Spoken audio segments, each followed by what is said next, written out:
Hello, everyone, and welcome to Dr. Emmett Emery Sr. You Better Stand Your Watch Leadership podcast. I know I've been gone for 30 days, but some things I had to take care of. It was worth it, what I had to accomplish. And I said, okay, when I come back, I want to make sure I got this incredible guest. And so when I kick it off my return, everyone's going to say, wow, did you see the guest he opened up with? This individual is in California on a different time zone. Sometimes I say on a different planet. Her name is Tish. I might be, I gotta have it to messing names up, so excuse me. Trez Ibrahim. Trez Ibrahim. Okay, Trish, tell my audience about you. Thank you. So my name is Trez Ibrahim. Thank you so much for inviting me here. I'm very honored to be part of your show. I've watched a couple of them and pretty incredible. And I love talking about the two things that you talk about, spirituality and leadership. So it's an extreme honor for me. So my name is Trez Ibrahim. I'm a success and spiritual coach. I am a speaker, author, and trainer. And I've been doing this work for about 38 years. Woo! I started when I was 2. 2? Wow. I was 2. And I've had the pleasure of really studying and putting my hands in a lot of different areas. So I've done leadership development, business and organizational development, conflict resolution, spirituality, mindset, neuropsychology. So bringing that all together is really my passion and my purpose in life. All those things that you mentioned involve people. So that's telling me, even though you didn't mention it, that you love people. Because you don't do all those things that interact with people unless you like people. Oh, absolutely. So that's a plus right there. Because when you love people, you love branching out into other things, leadership, decision-making, resolutions, conflict resolutions, and things of that nature. I absolutely love people. And I love seeing the possibility in others. That's, to me, to be able to look at someone and see no limitations and see what they're capable of and that there are no ceilings for them. That's really what drives me. Woo! I told you I had a guess. I'm sorry. Keep going. I believe you can be, have, and do it all. Now, it doesn't mean you do it for yourself, and we'll dive into that when we talk about my book. I don't know if I mentioned that yet, but I do have my last book, best-selling book, is The Modern Woman, Discover Your Inner Sweet, Sexy, Bad. I don't know if we can say that word here. Go say it. Go ahead. It's in the book. Might as well say it here. Discover your inner sweet, sexy, badass queen. That's The Modern Woman. But you also have a business that you're CEO and founder of. You want to talk about that for a minute? Life Mastery Solution and TI International Training and Education. So I do trainings, education, coaching. I have a number of online programs, number of group programs, and a ton of free content out there. So I do go into corporations and different organizations and do programs on leadership development, communication, team building, along with my one-on-one work with business owners, executives, and entrepreneurs. And I used to call myself a life mastery strategist.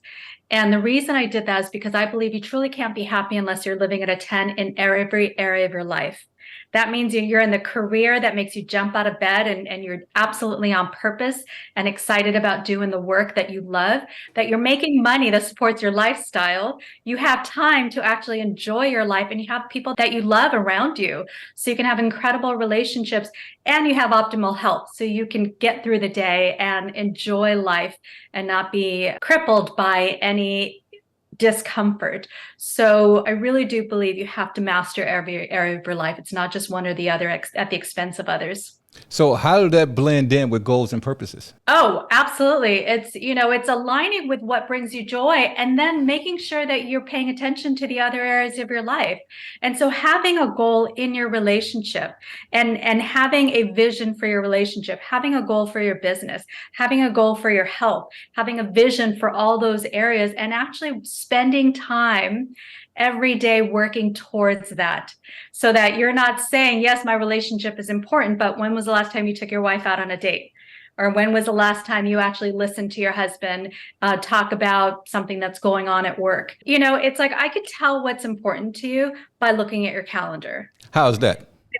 And if I don't see any time at the gym, or any time taking a walk, or any time, doing outdoor activities, physical activities, that tells me your health is not important. If I don't see time with your children, or time with family, or your significant other, that tells me your spouse isn't important, or your family isn't as important to you. And so we devote time to those things that are important to us. We could say certain things are important. I could say, my son is number one in my life. But if I don't put attention on actually spending time with him, and I don't calendarize it, then it's just a lot of hot air. And unfortunately, that's where a lot of people start to let their life slide. It's they wake up 20 years later and they wonder why they have this big health problem. Well, what have you been doing the last 20 years? They come home and all of a sudden their spouse wants a divorce. That doesn't happen overnight. Right. So, or they lose their job, because instead of setting goals and working towards a vision and the mission of the company, they're wasting time on emails or shopping on Amazon. So you focus on goals and you focus on vision. How do God blend into that? Oh gosh. Well, that's where the vision starts. That's where the vision comes from. And so again, I could tell if your spirituality is important to you, because are you spending time, with God? I take an hour every single morning, and I would say about 30 minutes to 45 minutes in the evenings to connect with that higher part of me, because that's important. That's going to drive me. And what that does is it allows me to open up to my passion, to my purpose, which is really God's design for you. Yes. Whatever's calling you is whatever you want, whatever you desire, whatever brings you joy, whatever is pushing you forward is also calling you. That's God saying, this is where you're meant to be. And so I don't believe that anyone should be in a place that makes them miserable when something else is calling them. But it might be at times when God gives you a calling and a purpose and you miss it. You're going to a different direction. That might cause problems and concerns in a relationship as well. So how do you explain to an individual on how to identify if it's a calling or not? That's very interesting, because yes, I believe the calling always starts as a light whisper. And that's why it's really important to take that time to get quiet and center and connect with God, higher power, whatever you call it, so that you can listen to that. Because if you don't listen to the whisper, there might be a little knock. If you don't listen to the knock, there's going to be a 2x4. Woo. And if you don't listen to the 2x4, you're going to be knocked to the head on the ground. And so unfortunately, that's where when we don't heed the call, we don't answer the call, things get really uncomfortable for us. Yes. And at some point, if we choose, it's a choice. It's a choice. I just spoke on the hero's journey. And it's kind of the exact same thing as when you have that call. When you deny the call, the story ends there. Yes. You're kind of stuck. Yes. And you can be stuck in that uncomfortable place. And we know people that just go through the motions and they've shut down spiritually. Their heart's shut down, their mind's shut down. They're just they're tiptoeing to their death. That's true. They're just hoping nothing really rattles in their life. And when you say yes to the call, I always say, it's like when God calls you, you say yes. And God says, number one, God says, thank you. And then he says, hold on. Hold on. Hold on, because it might be a bumpy ride. Yes. That's what's going to grow us. That's what's going to allow us to become bigger, better versions of ourselves. We're designed to evolve. Now, during that bumpy ride, how you feel about mentor being put in there?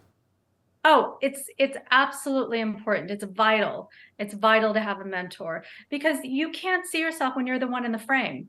You have to have someone outside of you who can guide you, who can show you things that you can't see. Good. I have mentors, I have coaches, and I will never, ever let them go. And I believe everyone needs that one person who, not one, I have a team of them. And you can have a team as well. Yes, yes. Who could guide you and show you what you're missing, because we're all locked in our own box. No matter how big we grow, there's still some place that we can't see. There's still some place we can't see. And so having that mentor, that coach, that person that, number one, believes in us, because we're going to falter, Yes. and we're going to fall, and we're going to doubt ourselves. And that reminds us who we are and what the possibilities are. And also someone that can show us, okay, this is where you're kind of messing up. Yes, yes. Now, you sound very clear in your speech. No accent. But yet, you have an Egyptian background. Yes, absolutely. Well, I was born in Egypt. My parents came to the United States, brought me as an infant for greater opportunity, for freedom, for, it's like only in America can you have a dream and anything is possible, right? Yes. In other countries, particularly in Egypt, my family was Christian. And if you're Christian, you can only go so far and work. You can only, live in certain areas. There's a lot of restrictions there. And really? So, oh, absolutely. So there's a lot of limitations, discrimination, oppression, all of that. So here you could have a dream, and it's all possible if you work hard.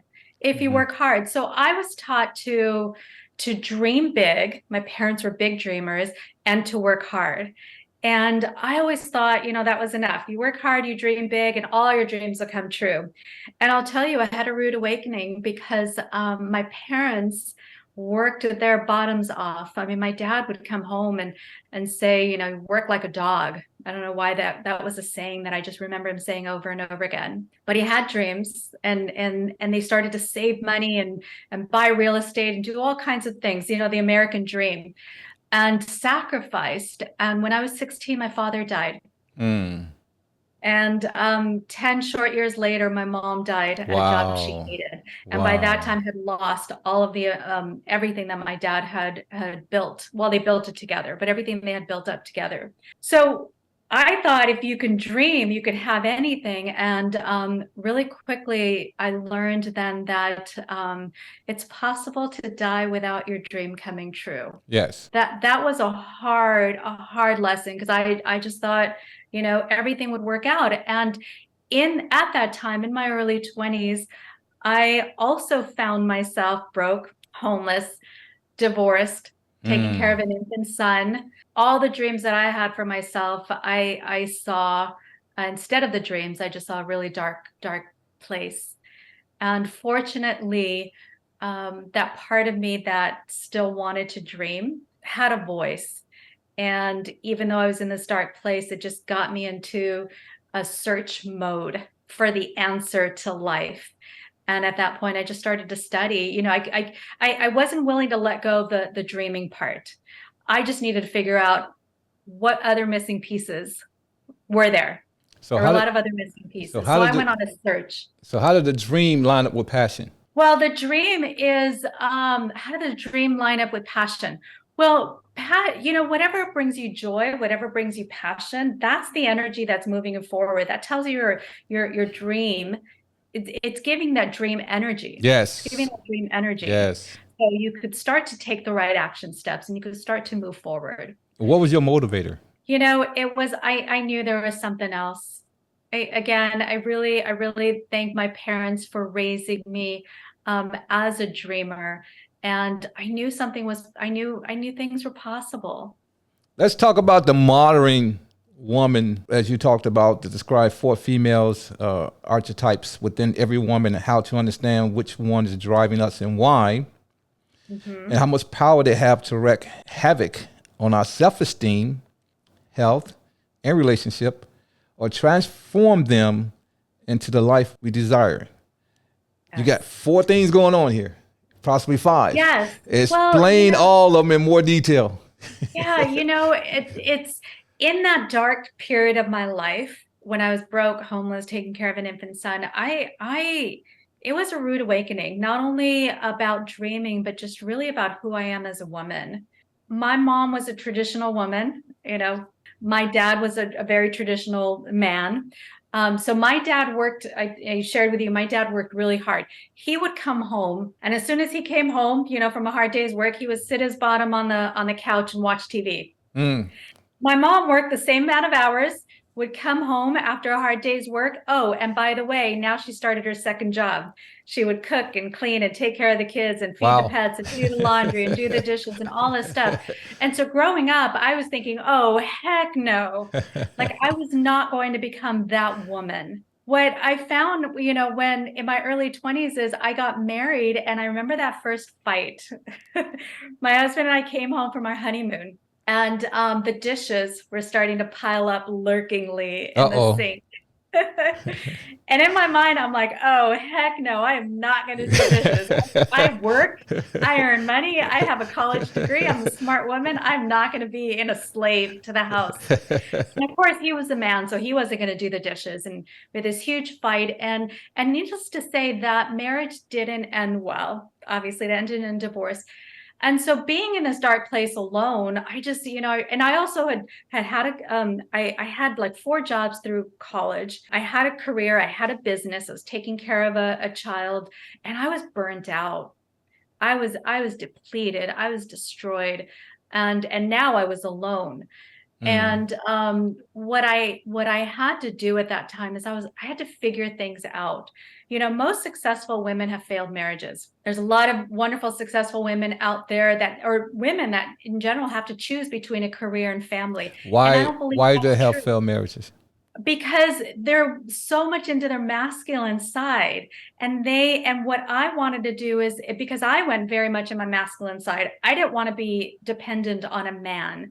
I wanted to earn my money. I wasn't going to take care of a man. I wasn't going to cook or clean or any of the womanly stuff.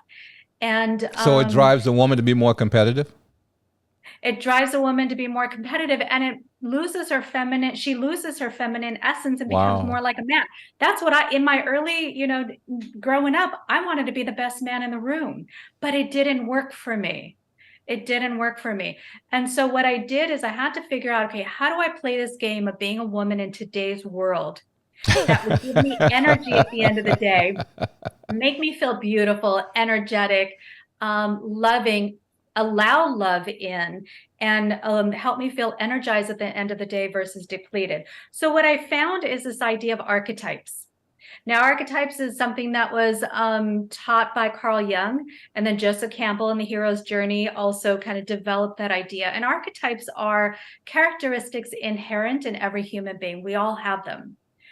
And so as I study this, like, what is my role? How do I live my life? How do I, take care of myself, earn money, be a mother, and juggle all this? And so what I discovered is there's 4 archetypes that if we embody, and I started to really work on embodying them myself, if we as women embody them, and there is an equivalent for men, it informs us how to run our day. It informs us how it helps us come up with the best thoughts, actions, beliefs, behaviors in moment-to-moment situations that will help me feel fulfilled at the end of the day rather than depleted. So the 4 feminine archetypes are the mother, the playmate, the CEO, and the high priestess. The high who? The high priestess. Okay, all right. So when I talk about this, high priestess, yeah. So when I talk about the sweet, sexy, badass queen, those are the 4. So the sweet is the mother. She's the loving, nurturing, caring part of a woman. She's the one that loves to feed you. She's the one that anticipates your needs. She's so in tune with the people that are around her that she knows what you need even before you do. Wow. And it's such a beautiful place to be so connected to other people's needs. But we know women who are so motherly, they become martyrs. Yes. They lose themselves. Yes. Whereas it's so beautiful to be so connected to someone else's needs, she loses her connection to her own needs. So that's the mother. And women were designed to give. Today I hear the narrative in so many young women that they think it's an insult to cook for a man or to take care of men. No, it's a blessing. Yes. It's our nature. And it's biblical. So that's the mother. That makes her sweet. That makes her kind, loving, taking care of people. And then we have the playmate. That's the sexy part of a woman. That allows her to feel passion, to feel joy, to feel beautiful. That encourages her or reminds her to dress up. One of the things, when I got married is I let myself go. I had gained 100 pounds. I didn't feel beautiful. I didn't, there were a lot of other things that led to that. I just wasn't feeling good about myself. I was in the wrong marriage. Okay. And I wasn't feeling good about myself. But it's important that a woman feels beautiful. I mean, the female body is so beautiful. She needs to take care of it. It brings her that joy. It brings her that connection to her sensuality and sexuality and passion and fun. So the playmate is a part of her that laughs out loud, that can go down a slide giggling, that is just that inner child in her that comes out. Now, too much of that could make her maybe promiscuous. And it can also make her a little bit flaky because she's, joie de vivre and doesn't really take care of, anything grounded. Does it make her vulnerable? It makes her extremely vulnerable. The mother playmate is the most vulnerable combination. Wow. Because she's so giving, so loving, so much of a people pleaser, and she's sexy and sweet and kind, very magnetic, very attracted to men, but also attracted to the wrong men who want to use her and abuse her and probably dump her. Unfortunately, the young girls that I see that have the mother playmate become sexually active at a younger age. And they do get taken advantage of. So yes. So now that's balanced by the CEO. That's the badass. Whereas the mother always says yes, the CEO says no. The CEO, the badass, basically tells the playmate, okay, turn down your sexuality because this guy is not being respectful. And so she keeps the mother and the playmate protected. She's also the goal setter. She's responsible for making money, for earning money. She's a part of a woman that sets goals, that accomplishes things. She does what she says what she does. Very organized, very much the leader. The leader requires all the archetypes, and I'll address that because I know you're going to ask that. Yes. But she's the one that is in charge. She can run a household or she can run a Fortune 100 company.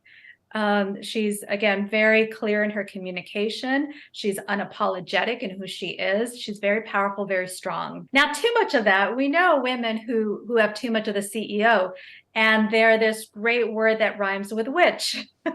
Yes, we're not going to say that on the podcast, though. We won't say that. We won't say that. Yes, and so we don't want to lead with that either, because that's what's going to make you depleted, a woman depleted. That's what's going to take all the joy out of her life. That's what's going to put off people, and that's what's going to shut down her adrenals. Like, her physical body can't run off of that much external power and force. But how does the woman stay focused enough to have these personality separated, and at what time do she bring these forward? In what moment, what situations? Yes, great question. Great question. I want to finish the fourth archetype so we're not leaving everyone in the loop, and then I'll talk about how to dance with all of them. So the last one is the High Priestess. That makes a woman a queen. This is the part of her that's connected to her spiritual core. This is the woman that walks in a room and she lights up the room and she doesn't have to say a word. She's very much a lady. She talks slow. She treats everyone with respect. She's the one that holds the vision and the mission and the standards of the people around her, of the children, of her spouse, of her company. She's the one that makes sure we're doing the right thing. We're always in integrity. She's very, very strong, but in a centered way. She's not a bully.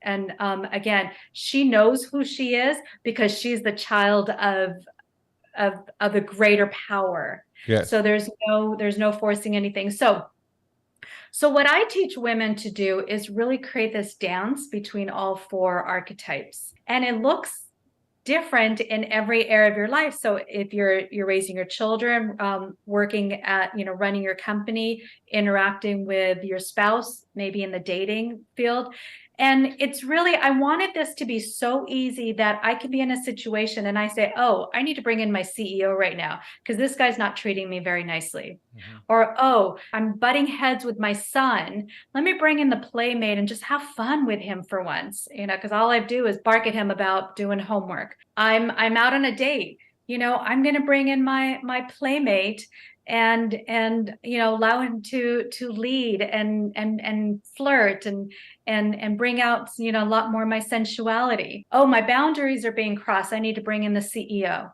And at this point, this is where I walk away. And it's so it's really looking at a situation, and I can give you, if you have questions about maybe specific scenarios, I can give you even more, specific information, but it's really looking at, in this moment, number one, how do I bring all four in every area of my life? So let's talk about business. I'm running a company. Okay. There's a great, we know Teddy Roosevelt's quote. He says, people don't care how much you know until they know how much you care. Mm-hmm. That's the mother.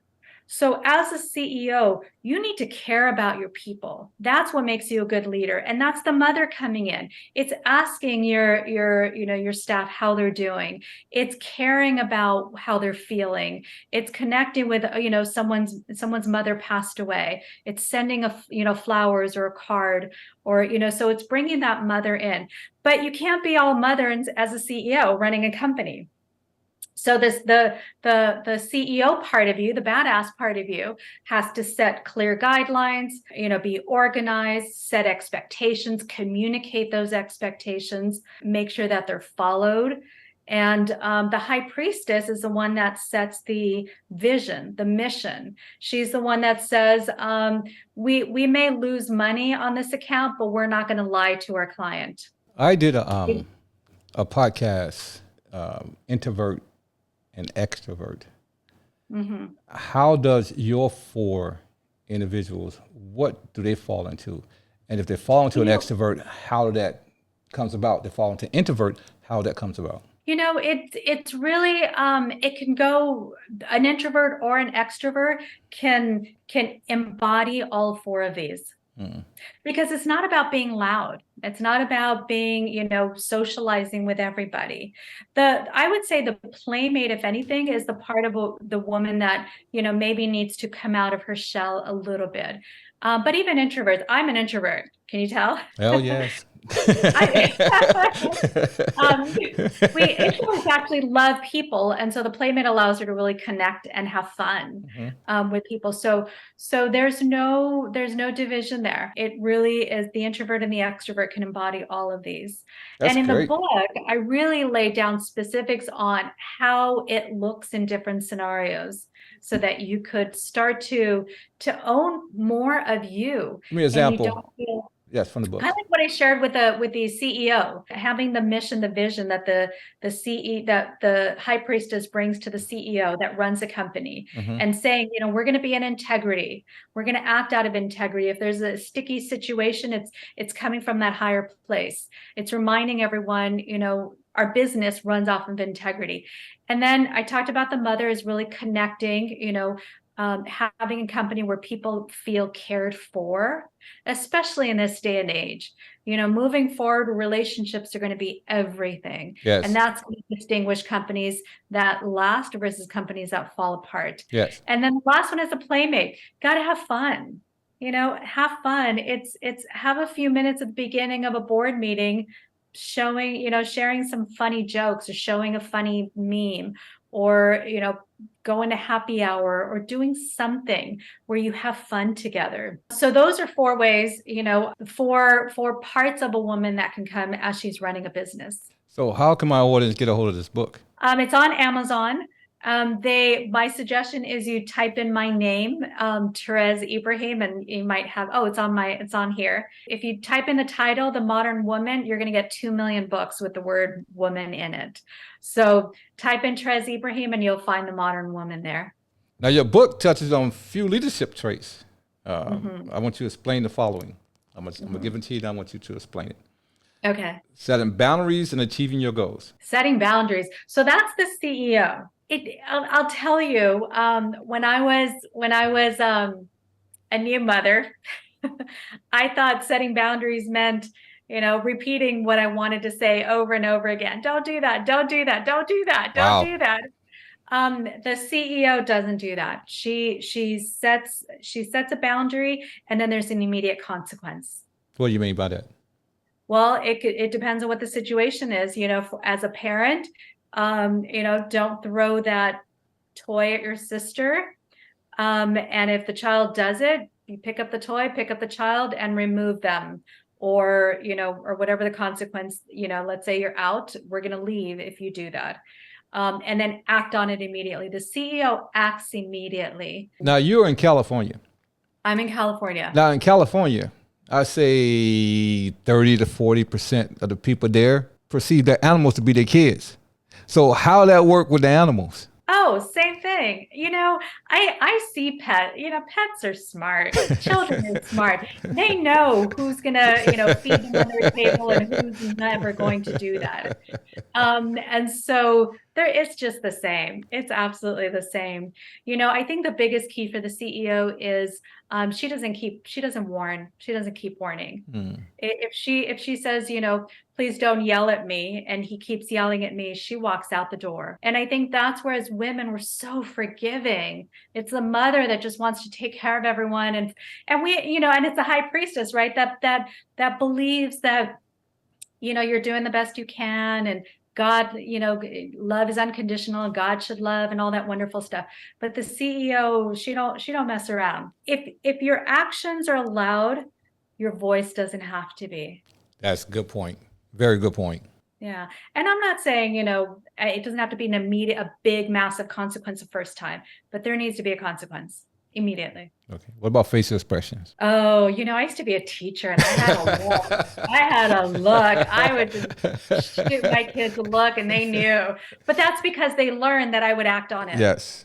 Yes. So facial, very powerful.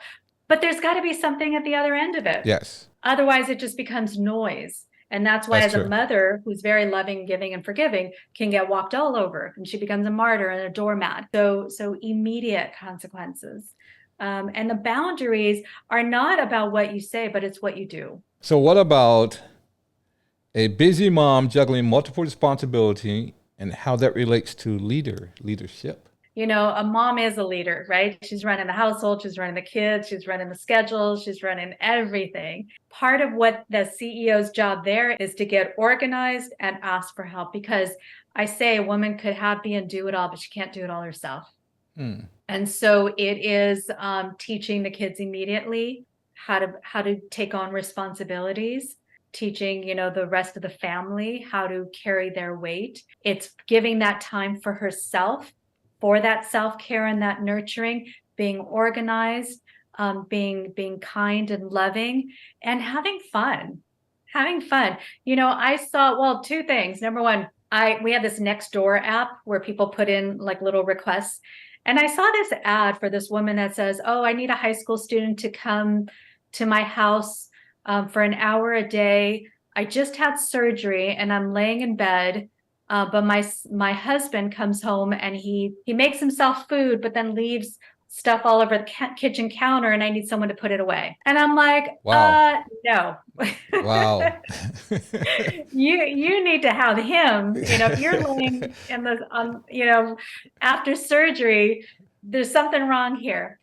And then having fun. It's my son never cleaned up, when he was a child. And I would sing that annoying song until he would clean up, and I would just have fun with it. And I'd be all clean up, everybody clean up. And then it was just like fun. And he would just like, all right. And he'd hurry up and clean up. Does it work now? Clean his room, it would never get done. Wow. Does it work now? You know what? Yes. He's got his space. It's messy, but common areas. Oh no, he doesn't leave a spoon out, because for me, and that's one thing for a woman. Clutter drains her energy. Why? Because a woman is designed to pay attention to everything, right? she's cooking, and she's got part of her intuition, and part of her ear is the baby okay? And then, is my other child, is it too quiet in their room? And what's the dog doing? And I need to check the oven, and I've got something boiling in water, and then my husband's going to come home. She's designed to take in all of the information from her surroundings, because that's why women are great multitaskers. They shouldn't be, because it drains her. But so when there's clutter, not only is she listening for this and looking at that and paying attention to the stovetop, now she's seeing, envelopes here and shoes over there and empty bags here. And it really does affect a woman negatively. Most women are so used to it, they don't understand how it's affecting them. That's true. But that needs That's to be, true. she needs to get a handle on that. And she needs to enlist the support of her significant other. And that's a big thing. So inspires and empower you to unleash your true potential. That's what all of this does. You have space for you to shine. You have space for you to glow. You have space for you to be creative. You have space for you to build something, to create something. This is the best time in history for women. My mother worked, but she was the first generation of women that were allowed to work. My grandmother couldn't work. She wanted to be a doctor. And her father said, no, your job is to get married and take care of your family. Wow. And so we kind of went the other extreme, especially with the feminist movement, where women now really wanted to become successful and create and be in charge and be independent. But now we can have it all, because we can create outside of the home. We have an outlet for our creative energy. We can make things happen. Women are so powerful and have so many wonderful ideas. They can do incredible things. And we can also, we're responsible for the next generation. Yes. We have to take care of our children. We have to raise our children. We can't leave that up to social media or the neighborhood kids or TV. They're doing a horrible job raising our kids right now. Preach. Yeah, absolutely. And so if she understands how she can be a loving, giving mother who's present for her children, and also, has that intimacy and sexual connection with her spouse. So she's, so they're a union, and then she's out creating, she's got this outlet, and she's always connected to divinity, to God. That's what allows her to be whole and complete and get everything done without feeling depleted. Well, it's something that you did not mention, and I want to expound upon it. When, through this virtuous woman of this many talents and skills, find me time? That's the responsibility of the mother. She needs to pay attention to when she's overgiving, and then take that time for herself. She needs to give to herself every single day, and I have a morning routine and an evening routine for all of these feminine archetypes, that again allows her to dance with all of them, so she doesn't neglect any part of her. But yes, she needs that quiet time. She needs to connect with her. She needs to that self-care. She needs to, again, whatever area that inspires her, to go out and do girls' night, or get her nails done, or go to a spa, or just sit quietly in her garden. That needs to be a priority. And interestingly enough, most women think they don't have time for that, but when they take time for that, they have more energy to do everything else.